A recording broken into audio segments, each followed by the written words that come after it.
আমাকে সেজদা দিতে হবে। আমার সাথে আমার পরিবারের শেষ পর্যন্ত কেউ না থাকুক, আমাকে আল্লাহর নাফরমানি করা যাবে না, আমি হারাম করতে পারবো না।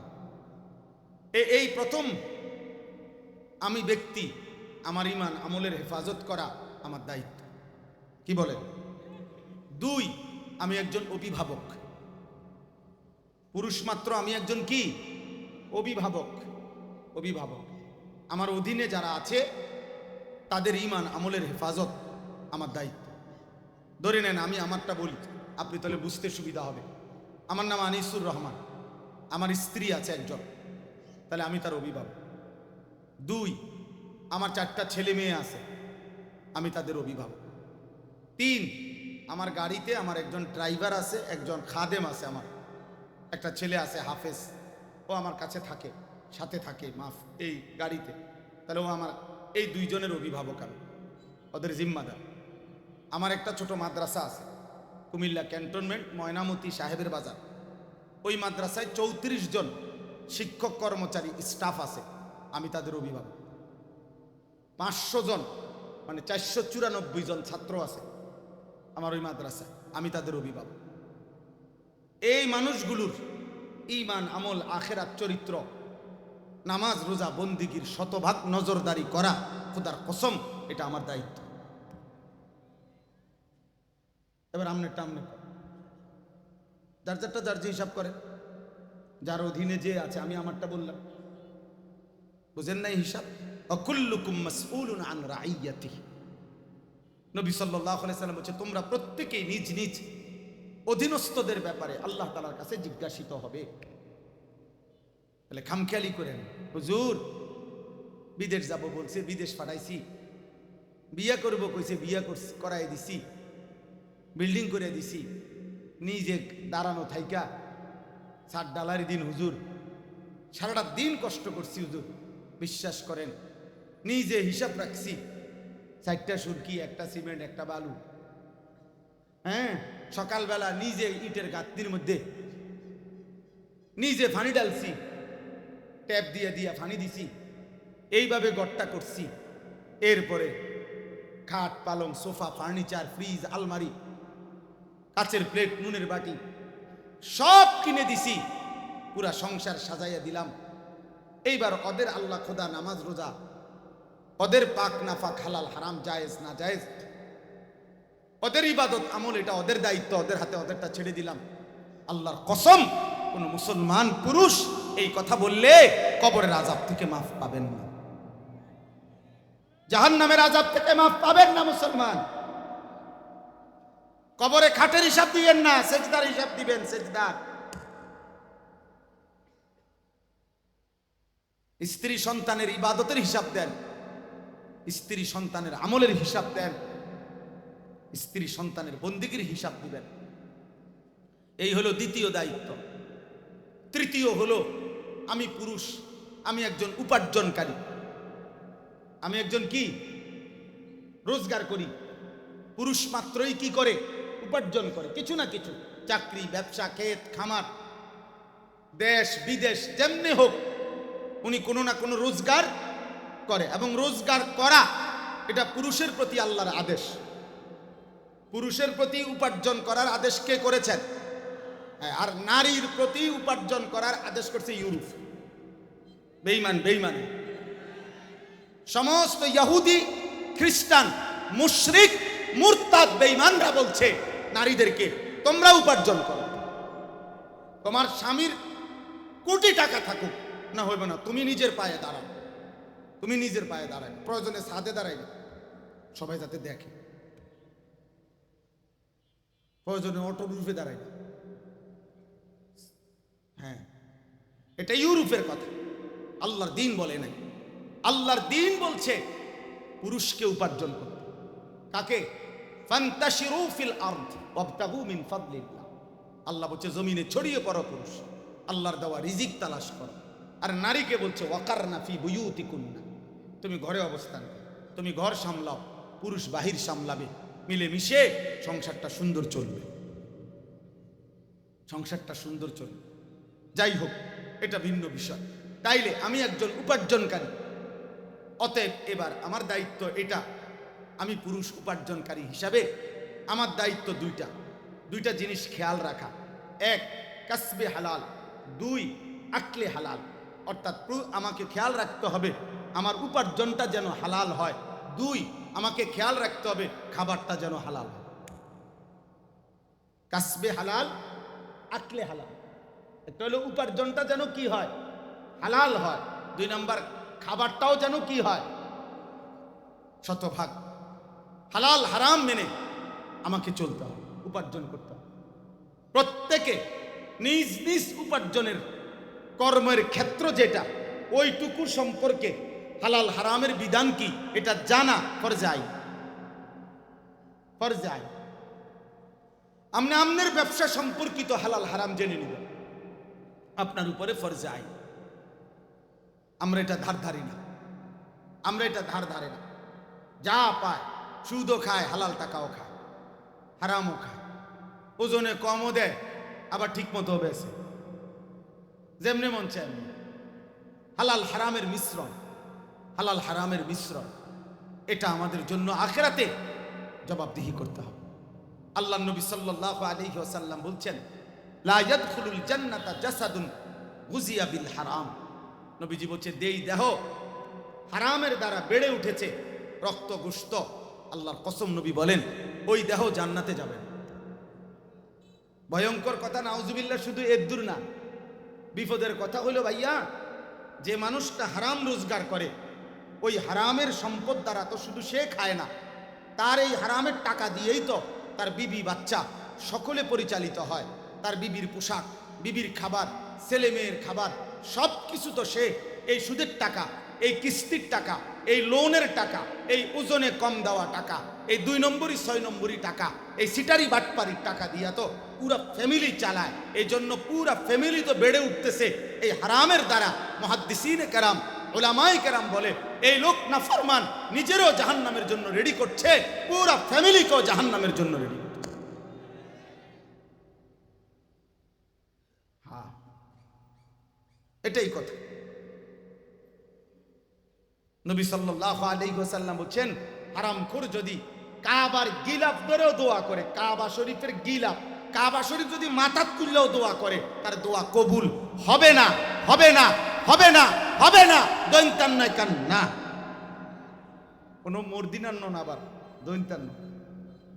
আরেকটা আছে না মর্দিনান্ন, এইটা না, দৈন্তান্ন। কবুল হবে। ওই 72 বিল্ডিং দুনিয়াবি বিষয়ের দোয়া, এটি দোয়া না করলেও হয়, এগুলো লাগে না। এগুলো কাফের বেঈমান যারা নাস্তিক মুরতাদ, তাদের দুনিয়ার চাহিদা পূরণ হয় না। কথা বলেন না কেন? তো ওরা কার কাছে দোয়া করে কেন? ও তো আল্লাহই মানে না। যারা মুরতাদ নাস্তিক, বুঝেন না, এমন মানুষ আছে না পৃথিবীতে যারা টোটালি আল্লাহ বলতে কিছু আছে স্বীকারই করে না। দেয়ার ইজ নো গড, ঈশ্বর বলতে কিছু নাই। আমি নিজে দেখছি, ইউনিভার্সিটি পড়ব একবার 4টা ছেলের সাথে এই বাংলাদেশে, আমি 1 ঘন্টা কথা বলছি, 4 জন উপযুক্ত যুবক, ওরা পরিষ্কার আমারে বলছে আল্লাহ বলতে কিছু আছে হুজুর, এটা আমরা টোটালি বিশ্বাস করি। এই নাফরমান বেঈমান, এই মুরতাদ, এই নাস্তিক, সে কি খায় না? সে ঘুমায় না? সে দুনিয়া ভোগ করে না? তাহলে দুনিয়া তো সবারই পূরণ হয়। দুনিয়া যেটা বরাদ্দ, এটা আল্লাহ এমনিই দিবে, এটা দোয়া না করলেও দিবে, এমনিই বরাদ্দ। এটা তো বরাদ্দ করা, নির্ধারণ করা। ইন্নার রিজকা লা ইয়াতলুবুল আবদা কামা ইয়াতলুবু আজালাহু। আল্লাহর নবী বলেন, কোন মানুষের রিজিক তার কাছে ওইভাবে পৌঁছে, কোন মানুষের মৃত্যু তার কাছে যেভাবে পৌঁছে। মৃত্যুর জন্য দোয়া করতে হয় তো, কথা বলে না কেন?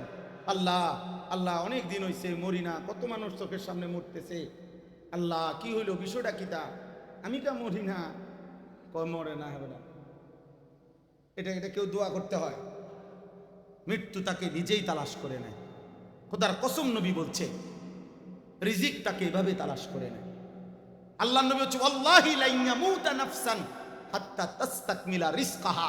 আল্লাহর কসম, নবী বলছে কসম, আল্লাহর কসম উম্মত, কোন প্রাণ, কোন আত্মা, কোন রূহের মৃত্যু হবে না তার জন্য রিজিক পূর্ণ না করে, তার রিজিক পূর্ণ না করে সে মরবে না রে ভাই। দুনিয়া মিলেই যায়, দুনিয়া মিলেই যায়, আখেরাত চাইতে হয়, আখেরাত চাইতে হয়। এজন্য শুধু দুনিয়া আল্লাহ চাওয়া শিখায় নাই, বরং রব্বানা আতিনা ফিদ দুনিয়া হাসানা, শুধু দুনিয়া না হাসানা, কথা বলে না, শুধু দুনিয়া চাওয়া শিখাইছে নাকি হাসানা শিখাইছে? আল্লাহ পুরা দুনিয়া চাই না, তামাম দুনিয়া চাই না, যা মন চায় তাই চাই না, আপনার কাছে মালিক যেটা হাসানা, উত্তম, পবিত্র, সেটা চাই না। হারাম রিজিক চাই না, নাফরমান বিবি চাই না। এই জন্য হযরত আলী রাদিয়াল্লাহু তাআলা আনহু বলছেন, তাফসীরে কুরতুবীতে আমি নিজে পড়ছি, হযরত আলী রাদিয়াল্লাহু তাআলা আনহু এই দোয়ার একটা ব্যাখ্যা করছেন ভিন্ন। আলী রাদিয়াল্লাহু তাআলা আনহু তিনি বলছেন, রব্বানা আতিনা ফিদ দুনিয়া হাসানা, এই শব্দের এক অর্থ হইল, আয় আল্লাহ দুনিয়াকে আমাকে একজন নেককার স্ত্রী দান করেন, আল মারআতুস সালিহা। দুই নাম্বার, ওয়াফিল আখিরাতি হাসানা, আখিরাতেও আমাকে হাসানা দেন, আল হুরুল আইন, আল্লাহ ডাগর ডাগর চোখ বিশিষ্ট জান্নাতের হুর আমাকে আখিরাতে দান করেন। তিন নাম্বার, ওয়াকিনা আযাবান নার, আল্লাহ আমাকে জাহান্নামের আযাব থেকে মাফ করেন। এই কথার একটি অর্থ, আল্লাহ আমাকে অসৎ নারী, দুশ্চরিত্র নারী, বেহায়া নারী, বেশরম নারী, আল মারআতুস সু, মন্দ নারী থেকে আল্লাহ আমাকে বাঁচান। এটা হযরত আলীর তাফসীর রাদিয়াল্লাহু তাআলা। এজন্য দোস্ত, দুনিয়া এমনি মিলে যায়, আখিরাত চাইতে হয়। আর মুমিন যদি দুনিয়া চায় তো হাসানা চায়, মুমিন যদি দুনিয়া চায় তো কি চায়? হাসানা, যা উত্তম, যা পবিত্র, যা আল্লাহ তাআলার অনুমোদিত, যা রাসূলুল্লাহ সাল্লাল্লাহু আলাইহি সাল্লামের অনুমোদিত, সেটা চায়। আর সেটা মাতলুব, সেটা সমস্যা নেই, এমন দুনিয়া চাইলে সমস্যা নেই, হালাল বৈধ। তাহলে মনে আসেনি কথাটা কি বললাম? একজন পুরুষ মানে তার মোটা দাগে দায়িত্ব কয়টা? এক নম্বর, আমি ব্যক্তি, নিজের ঈমান আমলের হেফাজত করা। দুই, আমি অভিভাবক, আমার অধীনে যতজন তাদের ঈমান আমলের হেফাজত করা। তিন, আমি একজন উপার্জনকারী, অতএব উপার্জনকারী হিসাবে আমাকে উপার্জনটা যেন হালাল হয়, খাবারটা যেন হালাল হয়, এদিকে শতভাগ কি রাখা, খেয়াল রাখা। এটা আমার কি দায়িত্ব, এটা আমার ফরজে আইন, জিম্মাদারি, এটা আমার বাধ্যতামূলক ডিউটি। এখানে আমি কোনো ফাঁকি দিলে আখেরাতে হাসরের ময়দানে জবাবদিহি করতে হবে। আল্লাহর নবী সাল্লাল্লাহু আলাইহি ওয়াসাল্লাম বলেন, 10টি দিরহাম, ধরে নেন 10টা টাকা, কেউ যদি কোনো জিনিস কিনছে, তন্মধ্যে যদি 1 টাকা হারাম হয়, খোদার কসম নবী বলছে, ওই ব্যক্তির কাছে ওই জিনিসটি যতক্ষণ থাকবে ততক্ষণ তার কোনো ফরজ কিংবা নফল কোনো ইবাদত আল্লাহ কবুল করবেন, কবুল করবেন। হ্যাঁ, খামখেয়ালি মনে করেন না আখেরাত, আখেরাত খামখেয়ালি না। বাপ আমার, ভাই আমার, বয়স্ক বাবা, নওজোয়ান সাথী, প্রিয় বন্ধু, আখেরাত খামখেয়ালি করেন না। আমার শায়েখ আল্লামা মুফতি মুশতাকুর নবী কাসিমি হুজুর সব সময় কায়দা কায়দা বলে, এই আল্লাহর বান্দা, হাসরের মাঠ তোমার শ্বশুর বাড়ি না, হাসরের মাঠ তোমার মামার বাড়ি না। খোদার কসম বন্ধু, কোরআনুল কারীমের মধ্যে আল্লাহ নিজে বলছেন, সূরা মুজাম্মিলের মধ্যে আয়াত আছে। আমার মাদ্রাসায় প্রত্যেক দিন জোহরের নামাজের পরে সূরা মুজাম্মিল তেলাওয়াত হয়, আমি প্রায় দিন শুনি। আর এখানে একটা আয়াত আছে, এই আয়াতটা শুনলে আমার শরীর কাঁপ দিয়া ওঠে, বুকটা ধড়ফড় করে। মহান আল্লাহ পাক বলছে, ফাকাইফা তাত্তাকুনা ইন কাফারতুম ইয়াওমান ইয়াজআলুল বিলদানা শিবা।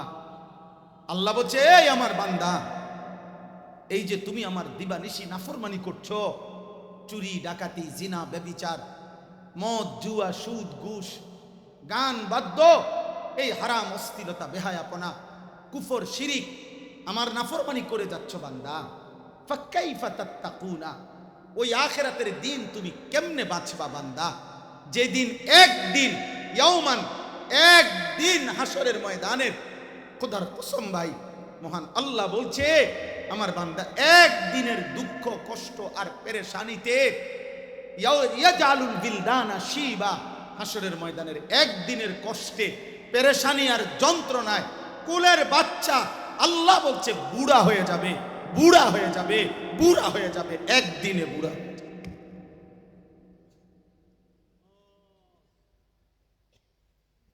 কয়দিনে?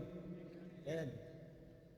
ফাকাইফা তাত্তাকুনা ইন কাফারতুম ইয়াওমান ইয়াজালুল বিলদানা শিবা। কেমনে রে বাঁচবা বান্দা? 365 দিন চলে গেল, একদিনও ফজরের নামাজ পড়লা না। এতটা পাষাণ কেমনে হইলা মুমিন? একটা দিনও সারাদিনে 5 ওয়াক্ত নামাজ পড়লা না। মুসলমানের সন্তান এত বড় গাদ্দার কেমনে হইলা?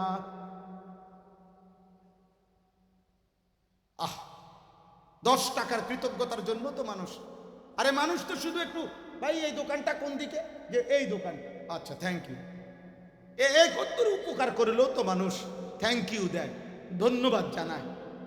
এই নাফরমান সন্তান, এত বড় কায়নাত, এত বড় কায়নাত দিয়ে 24 ঘন্টা যেই মালিক আমারে তোমারে লালন পালন করছে, সেই মালিক তার কৃতজ্ঞতা স্বরূপ একটা সেজদা তিনি পায় না?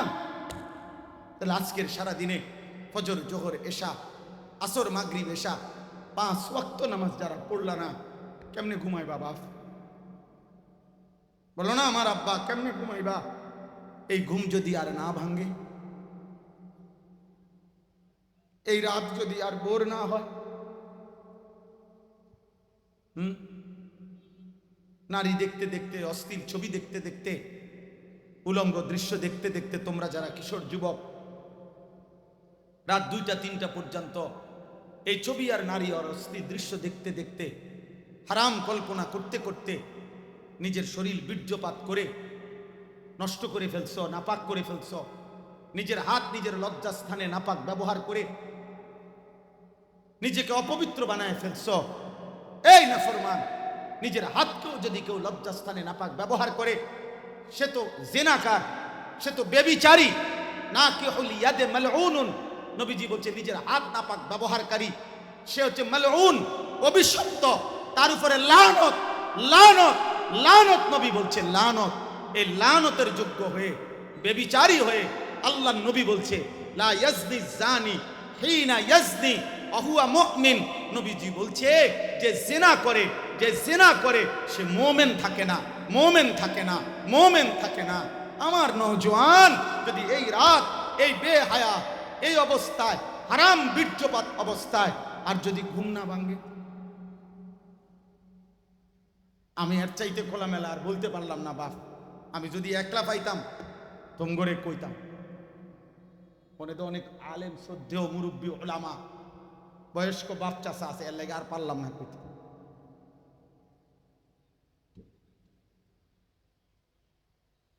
ওই যে 2-4 জন প্রতিবন্ধী হাসে, কিছুটা প্রতিবন্ধী যে হয় বুঝে তো আমারে কয়, বুঝেন নাই? অত বুঝতেছে যে আরে আমারই তো কইতে আছে, আমি অসভ্যরই তো বলতে আছে, তা আমি হাসতাম না তো কি? বুঝেন না? আফসোস তো আসার কথা ভাই, যদি এই ঘুম না ভাঙে। এমন কি কোনো দিন হতে পারে না যেদিন ঘুম অবস্থায় দুশ্মনের কোনো আঘাতে উড়ে যাইতে পারি? কথা বলে না? হ্যাঁ, তাহলে কিভাবে বাঁচবেন? হাশরের ময়দানে কিভাবে দাঁড়াবেন? আল্লাহ তাআলা কোরআনে জিজ্ঞেস করছে বান্দা ফাকাইফা তাত্তাকুন, কেমনে বাঁচবা বান্দা, কেমনে বাঁচবে? আল্লাহ নবীকে বলছে নাব্বি ইবাদি আন্নী আনাল গফুরুর রহিম ওয়া আন্না আযাবি হুয়াল আযাবুল আলীম। আল্লাহ বলছে বন্ধু আমার বান্দাদেরকে বলেন আমি কিন্তু খুব বেশি ক্ষমাশীল, দয়াবান। আবার এটাও বলেন আমার আযাব কিন্তু বড় ভয়ানক। ওরে বলেন মাফ চাইতে, ওরে বলেন গুনাহ ছেড়ে দিতে, ওরে বলেন চোখের এক ফোঁটা পানি ফেলতে, ওরে বলেন নাফরমানি ছেড়ে দিতে। দোস্ত আমি গাফুর, আমি যদি চোখের পানি ফেলে গুনাহ করবে না বলে বাস্তবিক অর্থে দিল থেকে যদি গুনাহ ছেড়ে দেয় তো আমি 90 বছরের গুনাহ একসাথে মাফ করে দেব। মাফ বান্দা মাফ। আসমান পর্যন্ত যদি গুনাহ পৌঁছে যায় আমি মাফ করে দেব, কিন্তু ওরে বলেন দিল থেকে বলতে, ইয়া ইবনা আদম লাউ বালাগাত যুনুবুকা আনানাস সামা সুম্মা ইস্তাগফারতানি গফারতু লাকা ওয়ালা উবালি। আল্লাহ বলে বান্দা তোমার গুনাহ যদি আসমান পর্যন্ত ছুঁয়ে যায় আর তবুও যদি সত্যিকার তওবা করো, মাফ চাও 3 শর্তে। আল্লাহর কাছে মূলত মাফ চাইতে হয় 3 শর্তে। কয় শর্তে? 1, আল্লাহ আমি গুনাহ ছেড়ে দিলাম। 2, আল্লাহ আর করব না, আমি ওয়াদা দিলাম। 3, আল্লাহ আমি লজ্জিত, আমি মাফ চাইলাম। আল্লাহ বলে এই 3 শর্ত যদি সত্যিকার অর্থে কেউ পূরণ করে আমি আল্লাহ গফারতু লাকা ওয়ালা উবালি, কোনো পরোয়া না করে, 1 সেকেন্ড দেরি না করে, কোনো লজ্জা না দিয়ে, কোনো দেরি না করে নগদ আমি আল্লাহ মাফ করে দেব। যা মাফ সাফ। ফাউলাইকা ইউবাদদিলুল্লাহু সাইয়্যাতিহিম হাসানাত ইল্লা মান তাবা ওয়া আমানা ওয়া আমিলা সালিহা। আল্লাহ বলে যদি ঠিক মতো তওবা করে, আমার কথা মেনে নেয়, নতুন করে আমল শুরু করে, আমি আল্লাহ বলে দিলাম 2 পাশের ফেরেশতা যেই বাম পাশের ফেরেশতা গুনাহ লিখছিল, আমি রব্বুল আলামিন আদেশ করব ফেরেশতা আমার বান্দার গুনার পৃষ্ঠাগুলো মুছে দাও।